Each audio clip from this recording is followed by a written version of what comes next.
Hello everybody, Dark Skeleton here, and today we're taking a look at three more Whispers of the Old God cards, starting off with the Possessed Villager, a 1/1 Death Rattle for for Warlocks. So this Death Rattle minion, it's going to summon you another 1/1 minion, and a 1-mana minion that gives you 2 minions is pretty crazy, kind of like Haunted Creeper was pretty crazy, giving you 3 minions for 2 mana. So you can kind of immediately see with that what Blizzard was trying to do here. Haunted Creeper and Nerubian Ag are going out of the meta for standard mode at least, and that's a problem for Zoo Warlocks because Zoo Warlocks were really dependent on holding the field at all times. So without Nerubian Egg and Haunted Creeper, now they have Possessed Villager, which is very similar in what it does. Is it as good? Kind of hard to say immediately, but I think it is definitely comparable. You can play it with Abusive Sergeant, Power Overwhelming, and Direwolf Alpha, which would be very strong with this card. So a 1-mana minion that if you have the follow-up you can use to maintain board control immediately as soon as the game starts is pretty good. That's exactly what a Zoo Warlock needs. So with cards like this, Zoo Warlock will be able to keep being an actual playstyle of Warlock going forward. And the Nerubian Hag, Haunted Creeper, and other cards leaving the Zoo deck maybe not completely destroy it. The Zoo decks will still be able to keep going, hopefully. Possessed Villager on its own, probably not enough, but I mean, we're throwing a lot more cards into the mix with Old Gods. There's a lot more to be revealed still. So I'd say more than likely Zoo will still be a thing. Next up, Wisps of the Old Gods. I think that this card is probably pretty bad. And no, it just is pretty bad, because 7 mana for 7 Wisps is not super fantastic. It's not like the War Golem plus 2 Wisps, so you have Dr. Boom. No, it doesn't really work like that. Anyone in their right mind would play Dr. Boom over this if they could. Even considering that Dr. Boom isn't playable, this is still pretty bad. I mean, with Archthief or Farm, you pay 9 mana, you get the 7/8, and then you can discover a 10 mana spell that gives you 7 3/3s, which is significantly better than this. But Archthief for Farm isn't exactly super competitive. I mean, I've played around with it a little bit. It's not bad.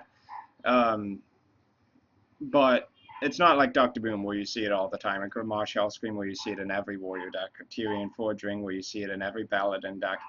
And this is the same mana cost as cards like that. It doesn't hold up water to that. Even the fact that you can use it to give +2/+2 to your minions is turning a like even in the most ideal circumstances. As 7 mana to turn a board of 1/1s into 3/3s really worth 7 mana? Yes, technically, but would you really keep this card in your deck just so you can do that? Hell no. Shaman's got a card that was similar to this, I believe, in League of Explorers. The one that gives all cards on your field +2/+2, but costs 1 less for Murlocs, and that costs 7 mana. That card's okay if you can play it for 3 or 4 mana and buff a few Murlocs. But this is just...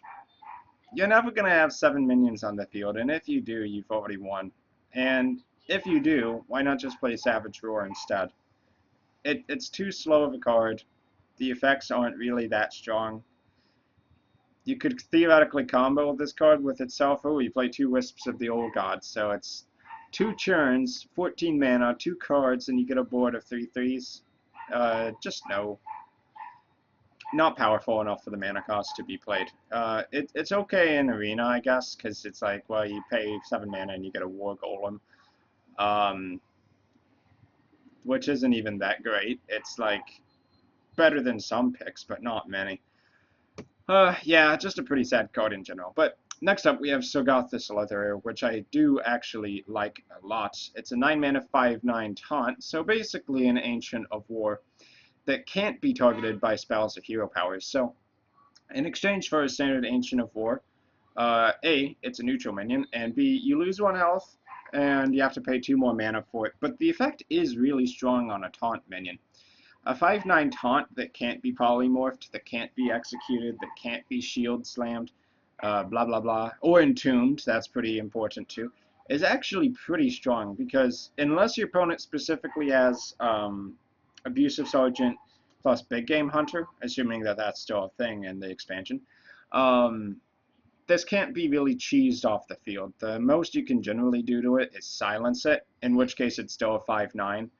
Um, I guess you could silence it, then polymorph it, and then fire blast it, but I mean that is kind of using a lot of resources still. To have to use a silence and a removal is a pretty big deal. So overall, this guy is actually pretty good, especially in slower decks that are just trying to play defensively. I think, oh, well, in wild mode, duplicate plus this guy would be really good. Unfortunately, duplicate isn't a thing, but how about effigy Soggoth the Slitherer? That sounds really good to me. That sounds great. Because it's not like they can just get past your 9-mana minion to hit your weaker dudes and effigy the other guys. They'd have to use a removal card for that. So effiging a 9-mana minion, and so I mean, yeah, that's kind of getting greedy, but that would be really good. Overall, I think that in most cases, this guy's just going to trade for 2 or 3 of your opponent's minions straight up. Like, your opponent will be like, ah, shit, a 5/9 taunt that I can't just remove, or I guess I have to trade my field into it and then rip the aggro guy. So that being the case, yeah, pretty good. Big guy that can't be removed so easily, but forces your opponent to remove it because it has taunt. I do like that effect a lot. I'd say good in Fatigue Warriors, probably good in Elise Priest. If Ramp Druid was the thing, I mean, would I play it in Druid? Maybe. Basically, any deck that can afford to play 9-mana minions, it's worth considering, definitely, especially if you're having trouble with kind of mid-range or aggro decks. This will slow them down a lot. So that's it for today, guys. Thanks for watching, and until my next video, I guess I'll see you then.